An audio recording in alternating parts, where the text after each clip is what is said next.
GO దేవః సనాతనః. దేహాభిమానం వదిలితే జీవుడే దేవుడు. ఈ బ్రహ్మత్వ విజ్ఞానంతో తప్ప కల్పకోటి శతకాలమైన సంసార బంధ నివృత్తి సంభవించవిల్లేదు.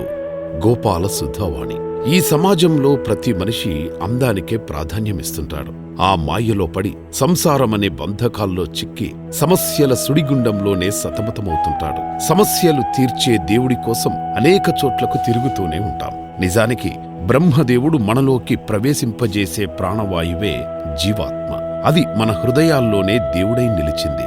దానిని బ్రహ్మత్వ జ్ఞానంతో చూస్తేనే తప్ప మనలోనే దేవుడున్నాడని మనం గ్రహించలేము. అలా గ్రహించిన వాడే సంసార బంధ నివృత్తిని చక్కగా విశదపరుచుకోవచ్చు. లేకుంటే శతకోటి కాలమైనా మనం ఊహించుకున్న ఆశలన్నీ నిరాశలుగానే మిగులుతాయి. దేవుడు ఎక్కడో లేడు, నీ గుండె గుడిలోనే ఉన్నాడు చూడు అని పై సూక్తులు తెలియపరుస్తున్నవి.